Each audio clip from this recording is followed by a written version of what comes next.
But if you moved your body, worked your muscles, then your brain will need to repair those muscles and build up your body again. And that recovery will lead to deep sleep. It's not just about the light from the screens, it's about the content. Let's not wait until we're sick, to address it.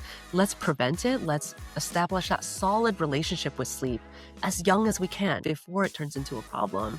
Yeah, about percent of adults in the US have diagnosable insomnia disorder. And then another percent are unhappy with their sleep one way or another, but don't necessarily have a sleep disorder. Re-script your dreams.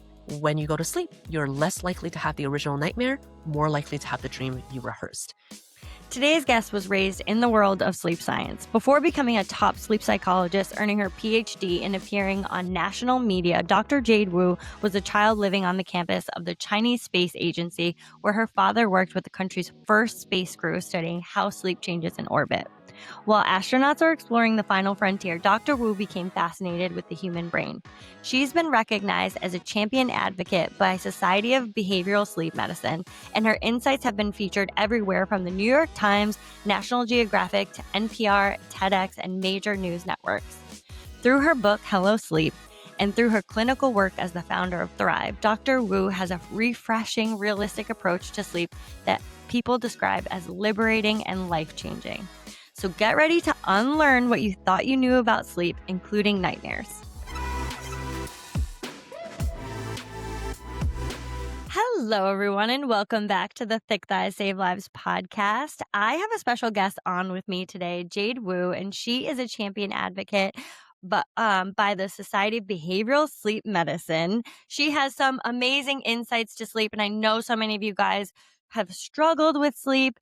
And if you think that you have listened to all of the sleep help that you can and it's still not working for you, I'm just saying, please listen to this episode, because I think we're going to have some really good insights and some unique perspective on how to get your sleep back. So welcome, Jade. Thank you so much for having me, Kelsey.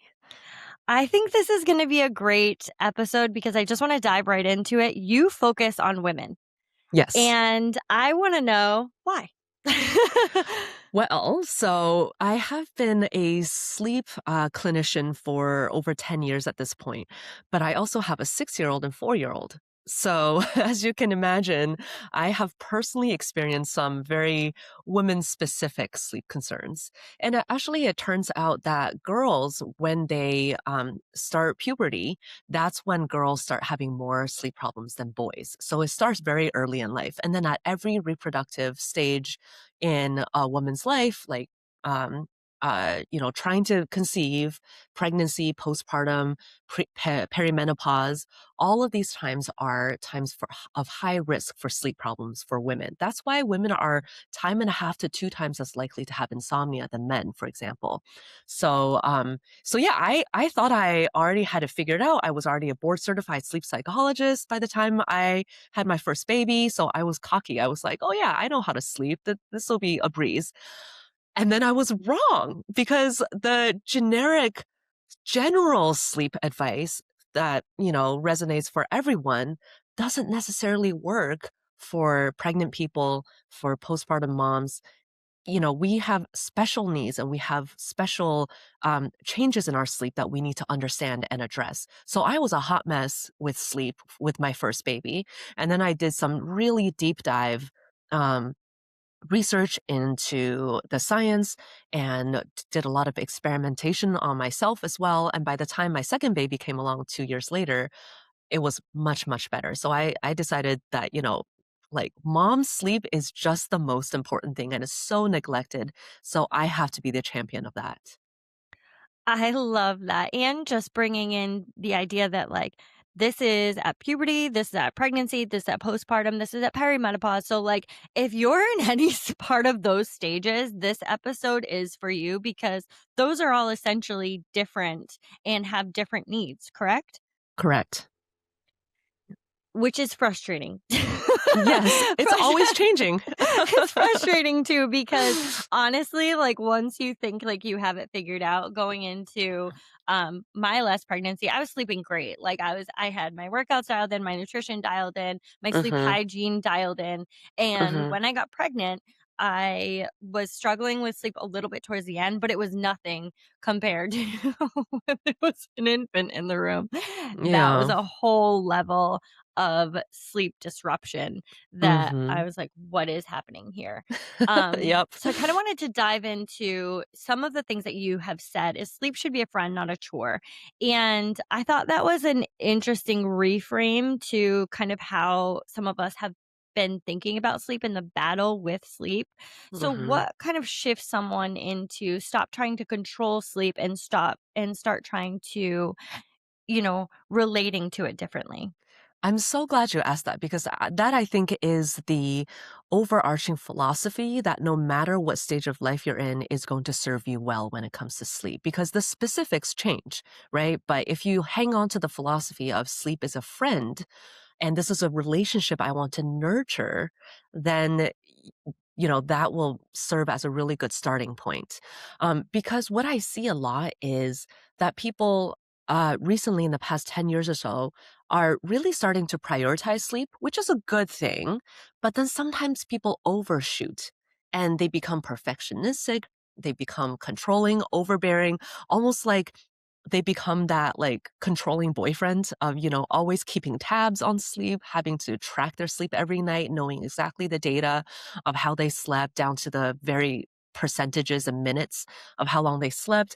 And then they get really rigid about their sleep hygiene and their sleep routines. And that could potentially work temporarily, but then pregnancy hits or postpartum hits or perimenopause hits and that rigid, fragile routine suddenly just goes out the window and then what do you do, right? So instead of approaching sleep as an engineering problem, as a chore, as something you need to manage or control, approach it as a friend, which means you're going to nurture it. You're going to give it the TLC that it needs. You're going to be flexible and forgiving because no friend is perfect. Is no friend is always going to be exactly on your schedule. And there's a mutual respect there. And it means that you're going to be adaptable over different stages of that relationship. So that's the overarching philosophy of what I mean. I love how you framed that because sometimes when we get stuck in this, like, well, I'm not getting not enough sleep, and now I'm getting anxious about sleep, and now it's building up into the next day. And I know this has happened with my partner. He starts to feel very anxious about sleep, like Mhm. so early in the day if he didn't have Mm, a good night's sleep the night before, and starts being like, well, I wonder if I'm going to have a good night's sleep tonight. And I'm like, you are building up so much anxiety that's so around it. true. Like, and I'm like, I'm feeling it from you. Like the closer we get to like going to sleep, I'm like, you're building up like the pressure on going Yeah. to sleep is like, how can your body even handle that? Um, Exactly. Yep. You're exactly right. That performance pressure, that performance anxiety is really not helpful because when was the last time someone stuck you on stage, shine a spotlight on you, and you felt sleepy from that, right? Like yeah. so if you if you put so much pressure on sleep, sleep is gonna run away from you. So don't go hunting sleep down. Instead, just be welcoming and allow sleep to come to you. So you're exactly right about that. Yeah, I love that framework. And you compare therapy to physical therapy, which obviously I love because, a lot of this podcast is geared towards, the physicality. And I always talk to people about your time in the gym or your physical exercise being the same thing. Like, it's not like you have to work out. Like, this is your friend. This is something that Yeah. you have the ability to do, that you're thankful to be able to move your body. And Mhm. again, like you said, to be flexible at different parts of your life and your journey and realize that we're Mhm. ever evolving. We don't stay in the Mhm. same, like, the rigid mentality for everything is so harmful when it comes to health and the balance. So, can you break Mhm. down for my listeners what we're actually rehabbing when we try and fix our sleep? What we're trying to rehab is really, first of all, our beliefs about how sleep works. So I'll just give you a real quick, like, rundown of what I usually tell my clients, which is this. At any given moment, whether you're going to fall asleep soon is based on two forces inside you that are kind of working against each other. On one side, we have sleep drive. Sleep drive is like your hunger for sleep. Just like if you haven't eaten for a long time, you're very hungry, you have a big appetite for food. If you haven't slept, all day, you've been active and, awake all day, then you have built up a big appetite for sleep. So that's sleep drive on one side. On the other side, working against sleep drive is arousal. So arousal is basically anything that revs up your body or mind. And that's a good thing. Arousal is not always a bad thing because think about it. Like if you are, a cave woman on the savannah, if there's a tiger around the corner, even if you're sleepy, you better have some arousal to kick you into fight or flight, right? Like you actually do need that to be able to override sleepiness. That's important. But we just don't want that to be happening all the time for no good reason. So at any given moment, if you have more sleep drive than arousal, you're going to fall asleep soon. If you have more arousal than sleep drive, you're not going to fall asleep soon. So if you are having insomnia, like if you're having trouble falling asleep or staying asleep, it always boils down to you don't have enough sleep drive and or you have too much arousal. So the balance is off. So then everything we work on is trying to, boost up that sleep drive and decrease that arousal. So I love that you're all about physical therapy and exercise and getting strong because that is the biggest bang for your buck in terms of boosting your sleep drive. Mm, honestly, that's so true. I'm glad you said that because sometimes I don't equate those because I've said to my partner in the past, like, I sleep better when I work out. And he's like, I don't even understand. Like you're moving around all the time, whether you go to the gym or not. And I'm like, well, here's the thing. Like, I just know on the nights that I get to go, have like a good workout, like my sleep is better. I fall asleep quicker. I stay asleep better. Mhm. Or I have less of that, like, "Is that my son who's" Yeah, like exactly. like, where you're like, "What is happening?" And it's like, "Oh, you're hearing a phantom baby." And I think you hit on something that a lot of people struggle with, which is that falling asleep part, where Mhm. a lot of my listeners have said, it's the racing mind, like I'm going Mm, through too many things. And mhm, you say that the trouble of falling asleep often has less to do with the racing mind and more to do with underlying mechanisms. What are some mhm. of the almost like weak glutes of sleep that people completely overlook? Oh, I love the weak glutes analogy because that's what I struggle with for so long until a physical therapist told me, oh, yeah, it's just your glutes. Like, I was like, oh, I'm going to have back pain forever. And anyway, long story short, weak glutes. I worked on my glutes, now back pain gone. But you're exactly right. That's like, there are these hidden weaknesses that we don't know about, that we don't really think about. So, racing mind is really more of a symptom of having low sleep drive and high arousal. So, people think it's my racing mind that's keeping me awake, but actually, usually it's because you're awake that your mind races. So you don't need to solve all the problems of your world, of your life, to get rid of that racing mind. You need to just have stronger sleep drive and less general arousal, and you won't have an opportunity to have a racing mind because you will have fallen asleep or you will have at least quieted down your mind. So the underlying mechanisms are we want to make sure we have strong sleep drive by, first of all, having a full day awake and up and about. So often people, in response to not sleeping well, they'll like lie in bed for an extra couple hours, or they'll take like a 2 hour nap in the afternoon, or they'll go to bed really early. But what that does is it decreases your time in the day when you're up and about and actually saving up sleep drive.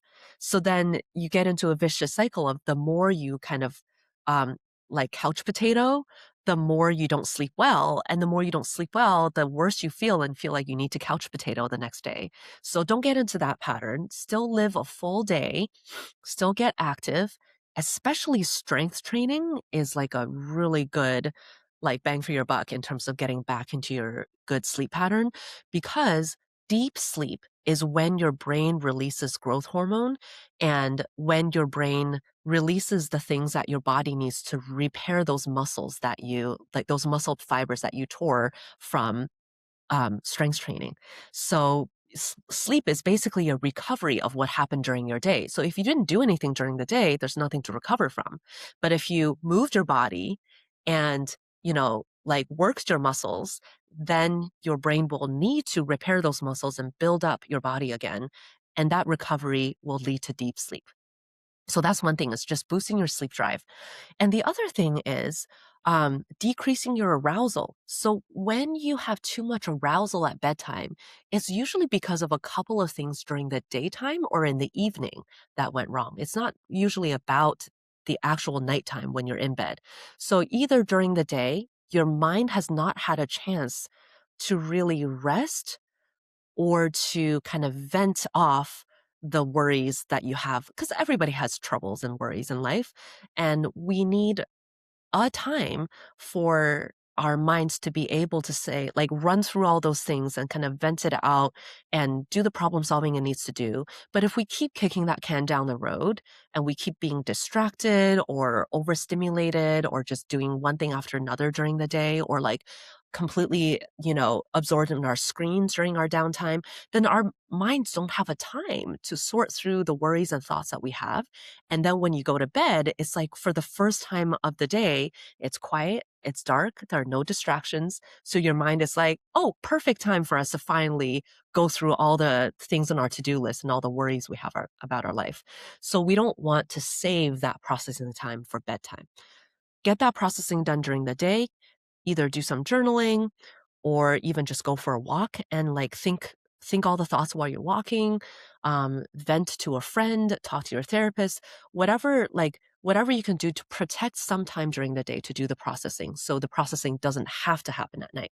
And also at nighttime, to help you start transitioning down into sleep, which is a gradual process. It's not like falling off a cliff. It's really more like going down a gentle slope.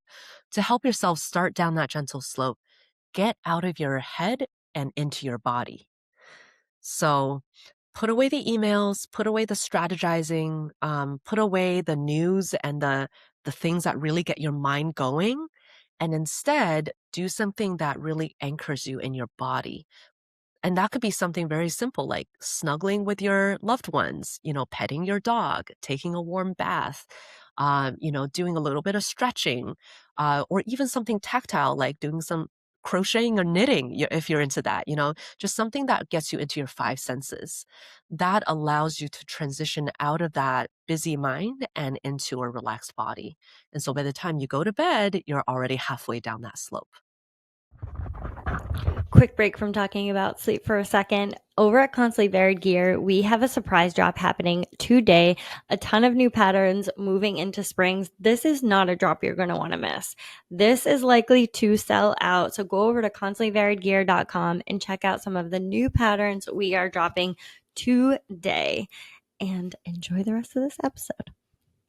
Wow, you've said a lot of good things there, and I hope everyone listening was taking notes, because for me, I had like 5 mind-blowing moments, like just as you were talking, that I was like, that makes sense. That totally makes sense. And I think that something that is just particularly relevant to us right now is that ability to process, because we're moving as a society so quickly.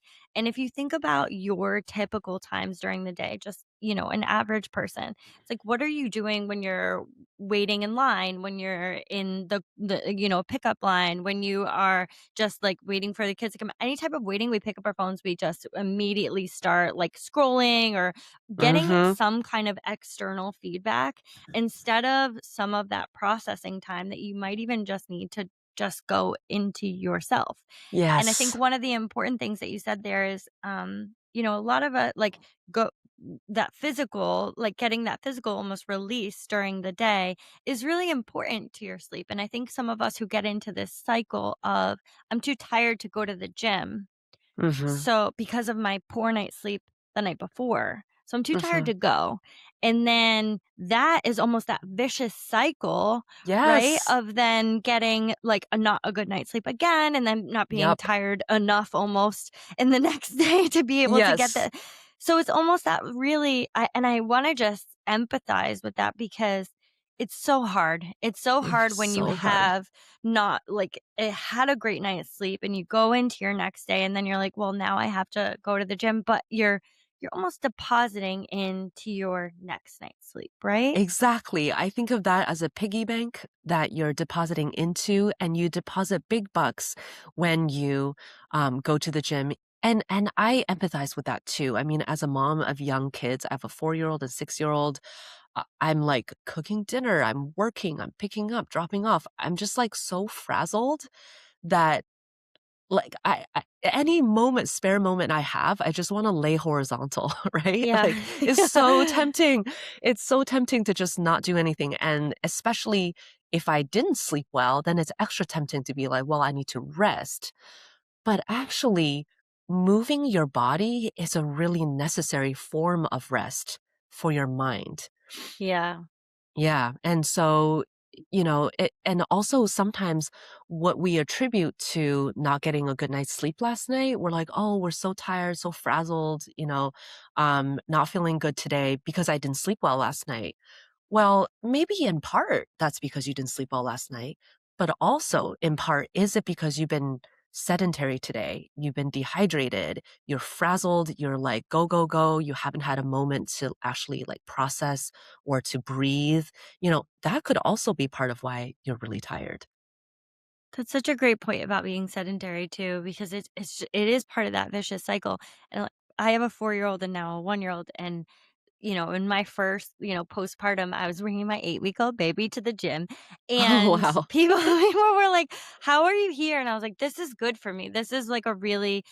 But I think, like, as we talked about being flexible with your relationship with sleep, those work hand in hand. I wasn't going to the gym and having my best workout ever. Like, I Right, was right. not, Yeah. like, at my tip top anything. I was just getting there and being thankful to move and getting some movement in, and then being like, "Okay, well, I got here," and, like, win. Yes. Um, Huge win. huge win. I'm like, "I got these 2 over here." Um, and it's just part of this, like, building those healthy habits. So I wanted to dive into medication a little bit because I think that Hmm. is, the next, a lot of people, so you work with women who have had insomnia for years, sometimes decades. Hmm. Yep. So, and sometimes people have been on taking multiple sleep medications. Uh, your thoughts on this first, and then how is it possible to retrain sleep without adding another medication, or kind of for some of my listeners who are thinking about, I'm already on some sleep medication, how can I take some steps backwards? Yes, I love that question too, because this is one of the most common things that my clients come to me with. They're like, okay, everything else is going well in life. I've kind of figured out my nutrition, I've figured out my exercise, I've figured out my life. The last thing is that this sleep medication is driving me crazy. Like, I really don't want to be dependent on this thing. Or they're like, they've reached tolerance and it doesn't work anymore. So what do they do? Yeah. So first of all, no judgment about medications. It is for most people the only option they had. It was like the choice between either that or like going through life just feeling decimated and like not able to function. And so, absolutely no shame at all when it comes to having been on sleep medication or considering using it. It's, especially because um, our healthcare system does not super support behavioral treatment, so it's really easy to be prescribed a medication, and it's really hard to find a behavioral specialist like myself. There's only like 230 of me in the United States, but there are tens of thousands and not hundreds of thousands of doctors that can prescribe sleep medication. So, it's a structural issue. But if It's a you as sick an care system. yeah, that's Yeah. exactly right. Like, we Mhm. wait until people already have sleep problems and have had it Yes. for years before we do anything. And even then, it's really hard to access the true first line treatment, which is cognitive behavioral therapy for insomnia. Um, People usually wait years before they can see someone. For that. So anyway, that's a whole other issue. I'm working on trying to increase access to that. Maybe more on that later. But for now, just to say, like, as a person, if you want to get off of medications, it is possible. I've worked with people who were on multiple medications for years and they were like, There's no way I can ever get off of these." And then they got off of them in a matter of like a few weeks or a few months. It is doable. But there are let's say three main principles you follow to get off of sleep medications. One, absolutely the most important, is make sure your prescribing doctor is actually okay with the plan. Because it's possible that your prescribing doctor prescribed this medication for another reason also. Um, or coming off of this medication is going to somehow mess up your other medication regimens or your other healthcare needs. So definitely don't make any changes unless you get the go ahead from your prescribing doctor. So that's number one. Second, if you're going to taper off of sleep medication, do it gradually, never cold turkey. Especially the more hardcore medications like benzodiazepines, they're not meant to be sleep medications, but they're often used off label. It can be dangerous to come off of that quickly. So definitely go slowly, go gradually. Um, and the third principle is once you are on the taper train, you do not get off of it. No ifs, ands, or buts, because there's going to be a lot of temptations and like a lot of psychological factors at work where you're going to bargain with yourself, like, should I just maybe take it tonight because I have a big important meeting tomorrow? Or like, should I maybe take a little extra dose tonight? Should I maybe skip tonight because I felt great last night, so maybe I can do less? No, no, no. No playing around fast and loose. Once you already have a plan, stick with that plan. It's written in stone. And that will minimize the psychological factors so that you don't have to like be angsty about it or doubt yourself or second guess. And by the end of that plan, you will be off of sleep medications. So, and there are like specific ways you can do it for specific different medications. But those are like the main principles. You know, I love the part of like, as soon as you're on the train to that you are decreasing, like stay on that because there's Yeah, definitely going to be some bumps on the road. Any type of absolutely. transition is going to be difficult when you give yourself that out that back door. And my personal experience with this is my partner had been on some sleep medication and he Hmm. had developed a lot of sleep anxiety. And then the Oh, medication was like his I don't wanna say his crux, but, like, it was his way of, like, saying, like, "Well, if I have a really busy day," just like you were talking about, he's like, yeah. I could have that." He had it in his, like, back Mm. pocket, and he has not been on it for years now, Oh, good. couple of years now, Good for him. and it was, we had talked about it, and I'm like, "You need to once you're doing the, like, now it's, like, every other day or whatever." I'm like, Yeah. "Stay on this train." It's not this back door to be like, "Well, just in case." Like, once we're done with this, like, it's out. Yeah. Yeah. It's we're Mhm. moving on, and, Mhm. now he's not been on it for years and is Good for has him. and we've had an infant. Y And That's that's the impressive. test of of Ooh-wee. if is if you wanna go back on it. And I Yeah. know this, like, children aren't your specialty, but I did want to, get your thoughts on it since you are the Yeah. expert. I worked in a behavioral treatment facility for young children, and Mhm. a lot of what was prescribed was sleep medication for a lot of kids. Now, this was where I was 11 to 18-year olds. Mhm. And what are your thoughts on prescribing sleep medication for children in that any children, but children that are kind of like in that range that do struggle with behavioral issues, but like sleep medication for children in general? Yeah, that is a really good and tricky question because it's complicated, right? Because for children that age, they do need to sleep. They Mhm. need to sleep for their brain development, for their physical development, emotion regulation skills, ability to, develop social skills. Everything rides on sleep. And so Yeah. sleep is very essential, especially if there are like ADHD symptoms or like, you know, emotion regulation issues. Like it's just so, so, so important. And as a structural issue, children do not get enough sleep because school starts too early. We have way Yeah. too many activities for our kids.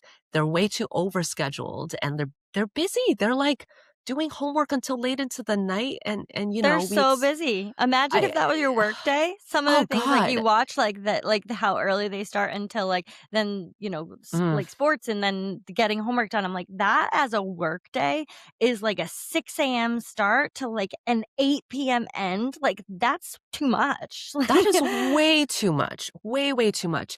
And especially for the middle to late teens, that's when kids' biological clocks naturally shift later towards being more of a night owl. So it's not just them staying up, on their phones and like being lazy, quote unquote, sleeping in. No, like their biology dictates that they are night owls. So it's not their Mm, fault. And yet, sports practice and school starts super early, but then they physically cannot fall asleep until later in the night. So they're squeezed on both ends. They get less sleep. And at that age, they should be getting like 9 hours of sleep at least. They need more sleep than us adults because their brains are still growing.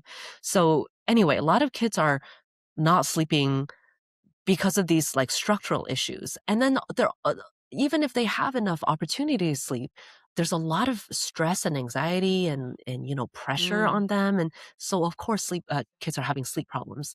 So I'm not a prescribing medical doctor. I don't write prescriptions. Medications are not my wheelhouse. But my overall philosophy is probably there are things we can do for the kids to improve their sleep before medication is necessary. Now, Uh-huh. sometimes medication is necessary. So, for example, using melatonin in a very specific way in kids with autism is very helpful for their sleep. So that's like a specific example, but that doesn't Uh-huh. mean every kid should be, on sleep medications. There are probably ways we can stabilize their sleep-wake schedule, ways that we can decrease their stress, ways that we can decrease their evening light exposure and the stimulation level, um, ways that we can help them learn to get out of their heads and into their bodies. There are plenty of things that I think we can do before medication is necessary to help them sleep. And I especially am concerned because if we get them sort of used to taking sleep medications for sleep at such an early age, they're going to gain tolerance. So they're going to need Mhm. higher and higher doses as they become an adult.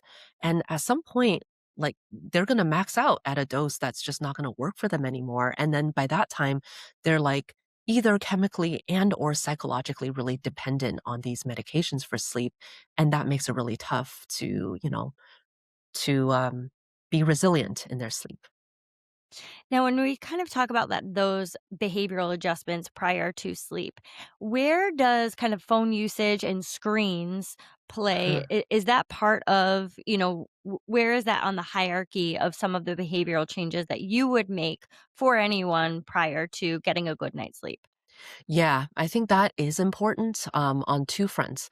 One, light exposure.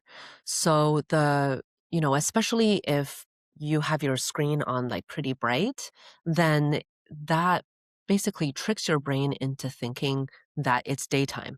And Mhm. your biological clock will be confused. Like, wait, it's daytime? Okay, so I guess suppress melatonin. All right, like all systems stay active because it's still Mhm. daytime. So then that makes it harder. So adults are less susceptible to that, but children are more susceptible to that. That like the younger they are, the more susceptible to that. So when we're talking about 5-year-olds, like watching a TV show on just a TV screen a couple hours before bedtime can noticeably um, impact their ability to fall asleep. Whereas for adults, watching some TV a couple hours before bedtime, no big deal. Um, and also for teenagers who are already prone to be night owls based on their biology, that late night phone usage and screen usage is extra um, intense or impactful on shifting their clock even further back, making them even more night owly. So for kids and teens, definitely important to limit the amount of bright light that they get exposed to in the evenings. And on the second front, it's not just about the light from the screens, it's about the content. Because nowadays it's not even just like a TV show, it's like TikToks. It's fast, it's stimulating, it's like changing frames like really quickly. you can go from one TikTok that's like someone dancing to like something that's like political to something that's like really gross and then something that's really exciting and then something that's romantic Changing topics. so Yeah. fast. It's just like the Mhm. amount of stimulation and the amount of processing that the brain has to do just to keep up with all this visual and emotional stimuli is Yeah. like just so much. I mean, how is a person's body and mind supposed to wind down for sleep when it's having to process so much stimuli that it feels like there must be predators on the horizon, right? Like we're just not meant to be processing that much that close to bedtime. So, it's okay to like watch a show that's like 30 minutes long because that's Mhm. one continuous storyline at least, right? And it's okay to listen to an audiobook. It's okay to listen to a sleep story or listen to music that's like calming because at Mm. least that's like one sort of continuous um narrative that your brain Mm. processes instead of like back and forth like really like stimulating. So there are not every screen is the same. So there are degrees of stimulation that you can sort of gradually maybe get yourself or get your kids to move towards the Yeah. less I stimulating ones. I think something you said really said that's important there is sometimes we think like, oh, if we watch a show before bed, like that should be fine for our kids as well. And it's just like that stimulation is different for our brains. And it's Hmm. important to recognize like they're not just little adults. Yeah. Like they have different brains and stimulation needs, and they're Yeah. responding differently to that type of stimulus Yeah. and that type of light. And it's interesting you said that they're more susceptible to, that circadian rhythm changing Hmm. because, like, they're thinking like, "Oh, it's daytime," because they're still developing. They're not just little Exactly. us's. Like, they're still developing, and we've had so many years of being able to differentiate day from night and a Yeah. screen from the sun, but they don't have that. So it's Exactly. really interesting that you said, like, they're not processing that the same way, and I think for a Hmm. lot of us, we're like, "Well, I watch a TV show before bed, so it should be fine for my, 6-year-old." It's Hmm. not happening the same in their brain No, at it all. is really not. That's a really good point that they're not just small versions of us because, you and I, we've watched so many movies in our lives and like processed so much information. Like one more 30-minute TV episode is like a drop in the bucket, right? We barely Yeah. register it as like whatever. But for a kid, watching like a storyline unfold over 20 minutes, that can color their worldview. Like my 6-year-old son talks about like a TV episode that like really like stuck out, but that like emotionally impacted him from like months ago. He's still thinking Yeah. about it. It can be like world changing, paradigm shifting for them. So we really have to think from their perspective, like what do they really need to be stimulated with at bedtime, if anything Mm, at all. Do they if really need anything that? else. Mhm. Mhm. Can we talk for a second about the Thrive model? So walk us Mhm. through, what actually happens when someone comes to Thrive, and what does the first assessment look like? How personalized does this treatment get? Oh, very good question. Yeah, the reason I equate it to physical therapy, but for your sleep, is because it does get very personalized. Just Yeah. like everyone's ankle is different. So if you injure your ankle, you go about it different ways to do PT on it. Same thing with sleep. So that's why we start with a very thorough assessment with, lots of questionnaires about health history, social history, like what's currently going on in your life, who do you live with? What do you do? What's your schedule? How do you feel about sleep? What are your belief? All of that. And then a long conversation, usually about the first intake assessment we do is usually about an hour long. And we talk about what's been not just going on with your sleep recently, but the history of how you got here. Like, have you had good sleep in the past? If so, when was that? What did that look like? What changed? Mm, What have you tried before? What's worked? What's not worked? What are the ups and downs you've gone through with your relationship with sleep? So that gives us a really good holistic context of what happened. Because one, we want to rule out like, is this something else that's not actually a sleep problem? Is it actually, a neurological issue going on here? Or um, Are you at risk for a mood disorder that's stayed hidden, and it's showing up as a sleep issue, but it's actually that? We want to rule out, is it possibly more likely to be a breathing problem at night? Or, Mm. do you need trauma like PTSD focused treatments? So, the first thing to do is just to figure out, is this even a sleep issue? And if not, what else do you need? And if it is a sleep issue, where is it coming from? What do we need to change? What are the low hanging fruits that we can get rid of right away? And then what are the longer term plans? So then we sketch out a treatment plan that's usually about 4 to 6 sessions. And we usually see folks like every other week or so. So it's not a super long term treatment. It's usually just like 8 to 12 weeks. And we see people every other week. Um, to implement the treatment plan. And then every time we see each other, we modify what needs to be modified, we celebrate what's gone well, and we problem solve what hasn't worked. And we take our steps to, taper off those medications if that's the goal, to change our relationship with sleep, to decrease that anxiety about sleep like your partner has had, to and build up a really resilient long-term plan so that when we're done working together, it's not just like, oh, for now your sleep is better. We we want to send you home with a really long-term sustainable resilient plan of how to maintain your gains. So that's how cognitive behavioral therapy for insomnia works. But like I mentioned earlier, I'm also working sort of in the background on something maybe a little bit less intensive. Usually CBT, this cognitive behavioral therapy, is for folks who have like really kind of significant bona fide insomnia. But there's some people who don't quite rise to that level of like really significant sleep problems, or like they're on medications they need to get off of, but they're not happy with their sleep. They kind of fall in that gap. I'm also working on setting up a coaching model where you get personalized attention and you track your sleep, but maybe it doesn't have to be as intensive or expensive as meeting with a specialist one-on-one, 6 times. That's what I'm doing when I say I'm trying to expand that access so that more people can have the option of doing this behavioral modification before they resign themselves to medication forever. That's such a good point because there's a big pool, I think, of people who are unhappy with their sleep, but Right. are not in a place where they're like, "Okay, this is affecting my daily happiness to a point where I'm becoming more depressed because because I'm not Mhm. accessing sleep. Mhm. I need to be on medication," or like it's taken that next step. But there's a big pool of people that I bet if we Mhm. asked, took a poll that would be like, "Are you happy with your sleep performance?" Mhm. They would be like, no, not really, but, like, is it something I'm going to necessarily, like, seek a, individualized plan for? Probably not, but if I could get some tools in my toolbox to improve my Yeah, sleep now, it might prevent me from getting to that next step when a major exactly. life change happens. Exactly.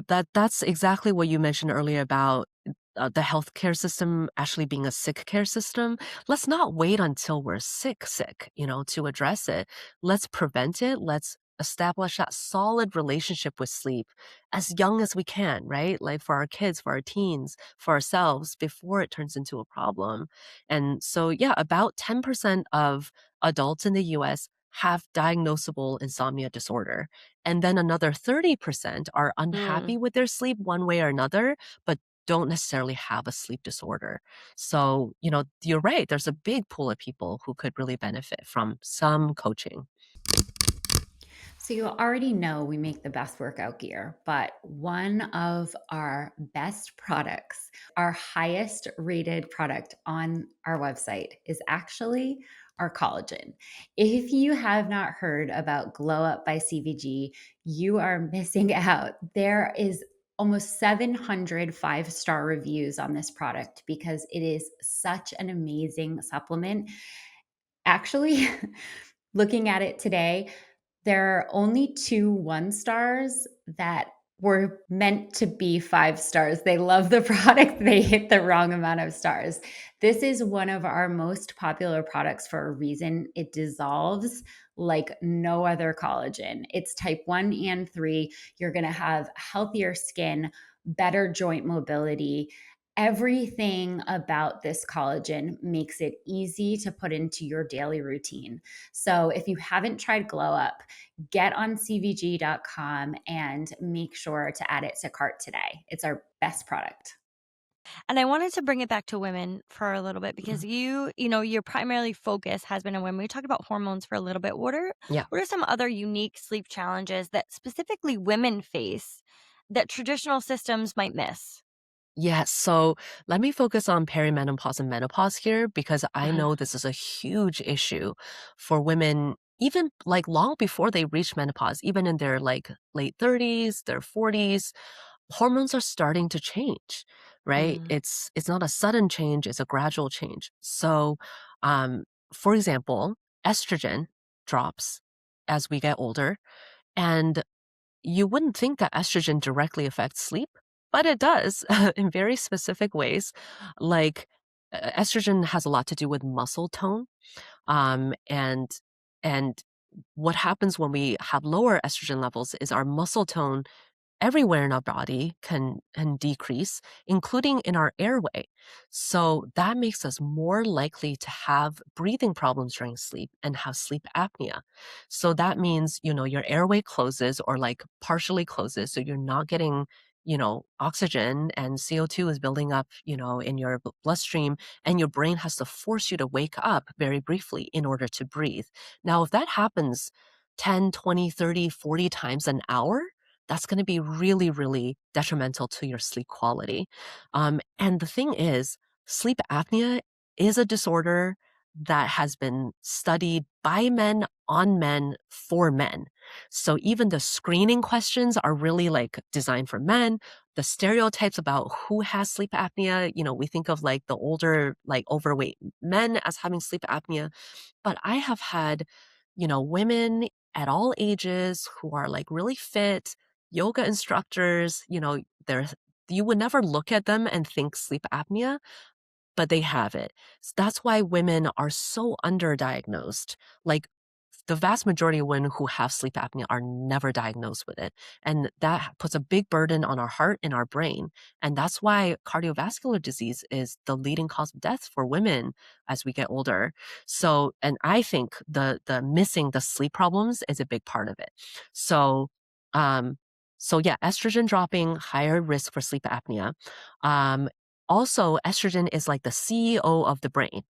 And so it ramps up and down the other systems of the brain to keep everything kind of steady.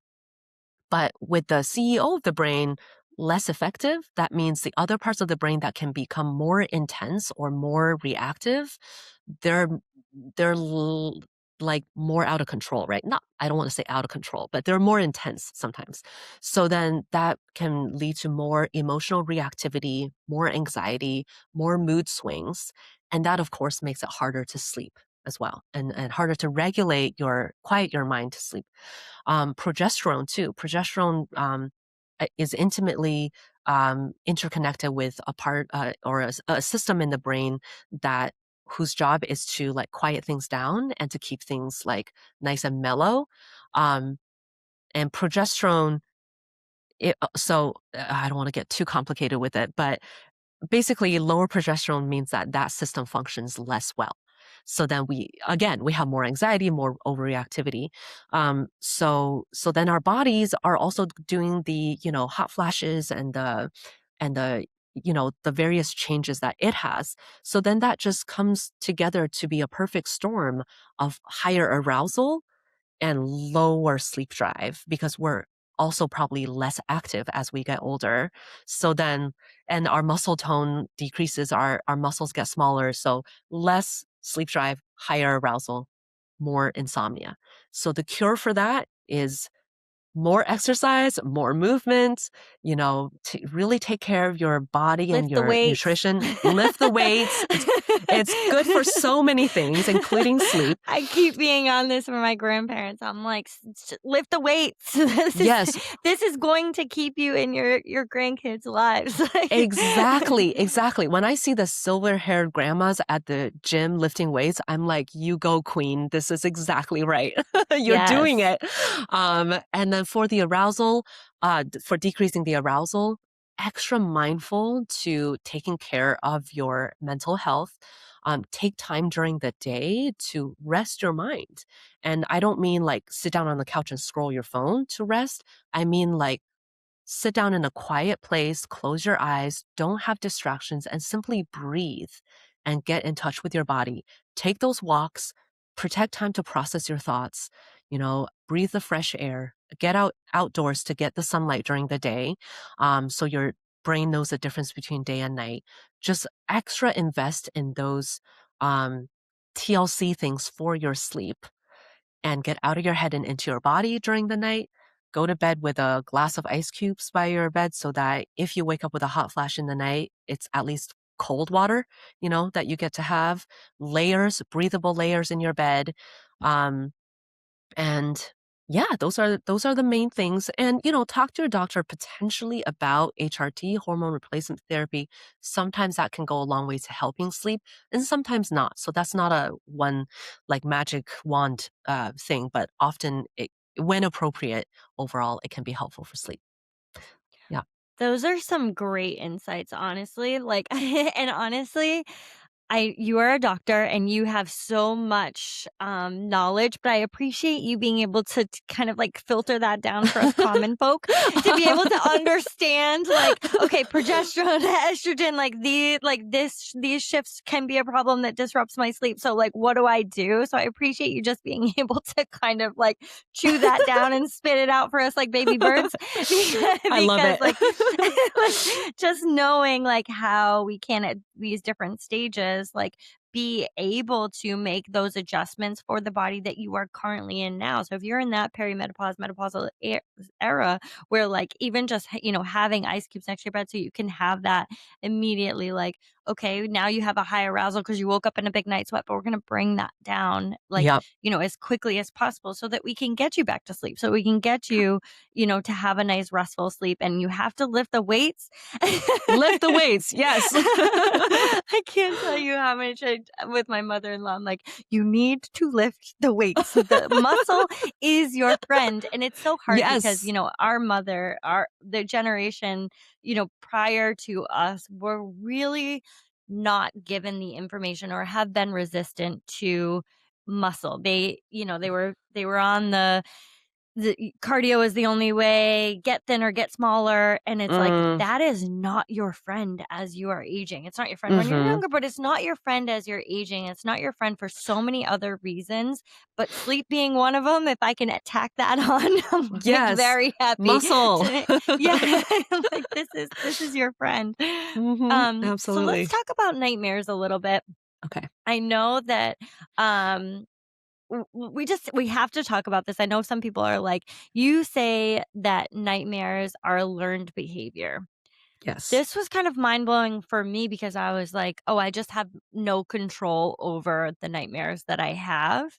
Mhm. And kind of like, what does this mean that that's a learned behavior? And if we could dive into that a little bit. Y Yes, that's a fabulous question because when we have a lot of nightmares or frequently or they're just really intense, and especially if someone has had a traumatic experience and then their nightmares are kind of replays of that or similar themes to that, it's so distressing. You can wake up just with your whole day already like so dampened and like in a terrible mood and nightmares are really quite awful. And I had a lot of nightmares was when I was pregnant actually with my first pregnancy because just changes in your brain can make that more likely. So I have personal experience with this too. Um, and nightmares feel like they just befall us, right? Like they drop out of the ether and like they come into our brain at night and we dream these terrible dreams. But actually, everything that you experience comes from your own brain. you didn't learn this behavior on purpose, but your brain did learn this behavior. It's a habit for your brain now.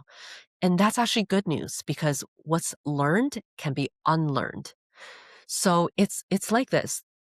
The more your brain does something, the more automatically it does something. It's just like if you serve a tennis ball 1,000 times, it's going to become so automatic that you don't even need to think about it. Your brain just does it, right? Your body just does it. It's the same thing with nightmaring. Once you have had the nightmares a few times, it's as if you're driving a car over a country road, a dirt road, and it's carving the grooves deeper and deeper into the road at every time you drive over it. So what you need to do is break that pattern and carve out some new grooves so that your brain has another option for where to drive, for where to go. So, and this is going to sound like witchcraft magic, but honestly, this is evidence-based science and it works for most people, is that you have to re-script your dreams. So for example, if you often have a dream of like a monster chasing you, okay, well, first of all, don't rehearse that dream. Don't like think about that. Don't like journal about it deeply. Don't talk about it over and over again. Don't think about it, replay it in your head, because every time you do, you're carving those grooves deeper. Instead, just know that you had that monster dream again and you think, okay, the world's my oyster. I'm the boss of my dreams. What do I want to happen instead? Like maybe I get a magic wand and I zap the monster and it just like melts into a pile of goo. Or maybe I have a magic door that I can call up anytime that I can run through and the monster can't follow me. Or, um, my family and friends all gather around me and we're all safe because we're together. The world's your oyster. Whatever you can imagine that in vivid detail, like sights, sounds, smells, tactile sensations. Just like make it into as if you're watching a movie in your mind of this new version of the dream that you want to have. And rehearse that for like 10, 15 minutes a day, just over and over again, rehearse that in your mind. Um, and then when you go to sleep, you're less likely to have the original nightmare, more likely to have the dream you rehearsed.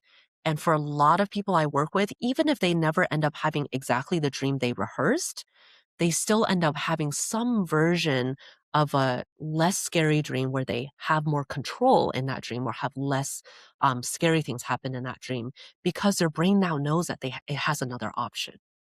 And this works even for dreams that are based on traumas that you've had in the past.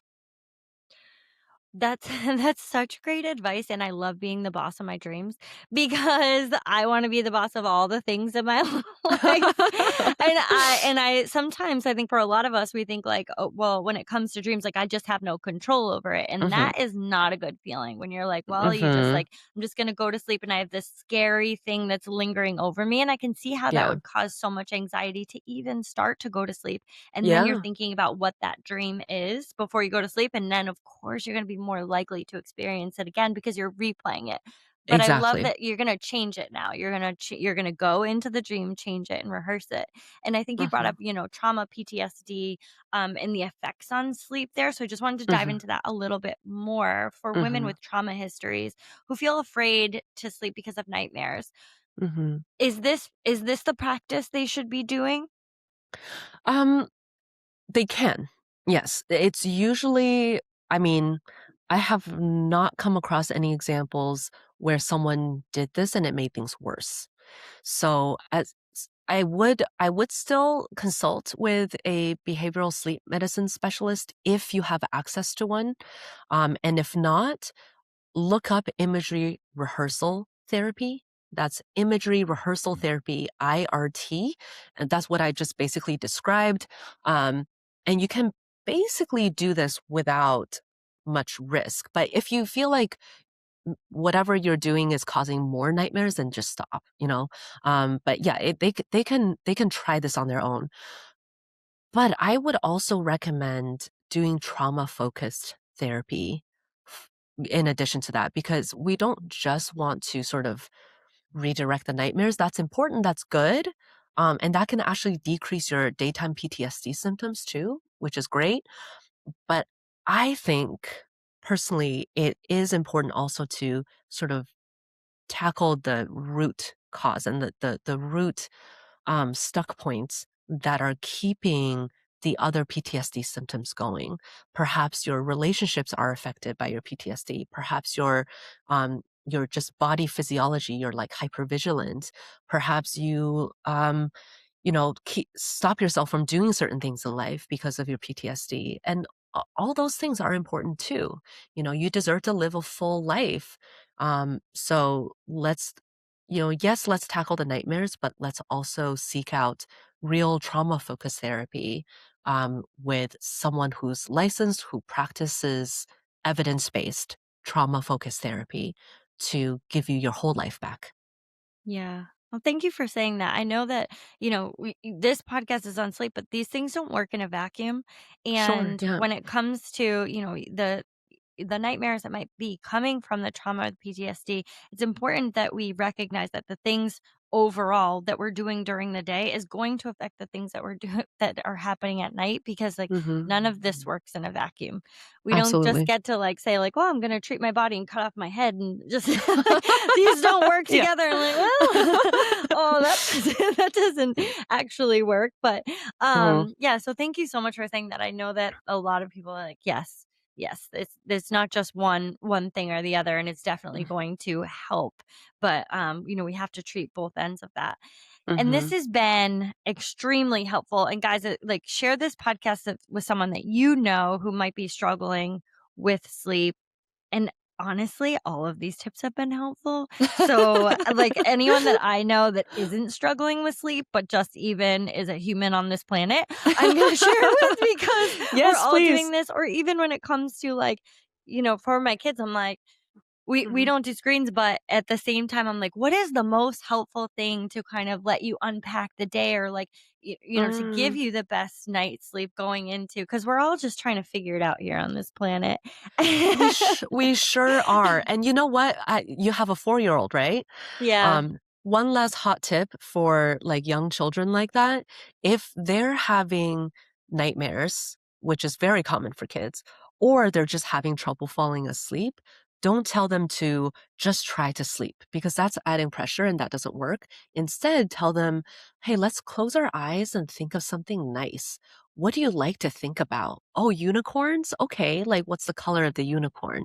Tell me about what the unicorn's doing. So you're basically planting positive imagery in their mind that they can hang on to that will relax their body, relax their mind, and give them something to do to help themselves fall asleep independently. So yeah, just a hot tip for parents. That's a great tip. That's a great tip for us too, because I'm guilty of that sometimes. I'm like, just close your eyes and try to sleep. Like, Yeah. I am so guilty of that, because I'm like, sometimes it's just like all of the, and what you said makes total sense. Sometimes all of the thoughts she's had during the day kind of come out at night, and Yeah. it just kind of comes as these like random questions with like Yeah. where green beans come from or something, that just like, "We're trying to go Great to question. sleep." Like, yeah, I'm like, "We're trying to go to sleep here, but good question." Yeah. Or, Yep. we recently lost our dog, and she's had a Oh, lot of questions about that, and yeah. sometimes we're going to sleep and she's like, "Well, her her toy is still here. How come she didn't bring that to heaven?" And I'm like, this is Oh, big for going to bed right now. Like, yeah. big Oh, question for like, we're winding down.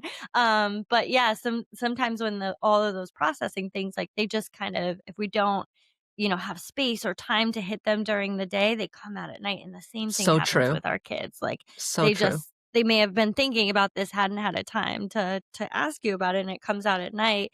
And for Yeah. some of us parents, we're like, gosh, just go to sleep. But it's so Yeah, natural and it's so normal for them to try and get that out. Um, exactly.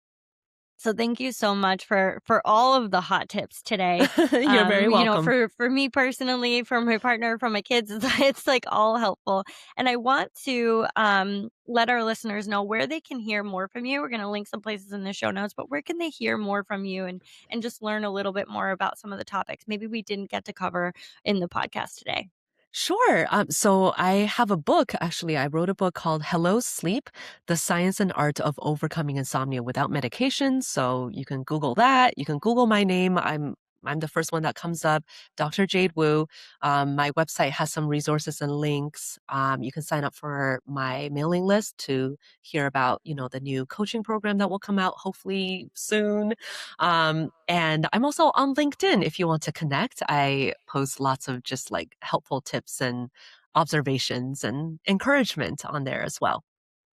Dr. Wu, you are a light in the sleep world. Thank you so Oh, much thank for you. coming on and sharing all of your knowledge with us. We're super fortunate that just to have you sharing all of this knowledge, but to be able to get you on the podcast today. So thank you so much. Thank you, Kelsey, for having me. This was so much fun. I really appreciate it.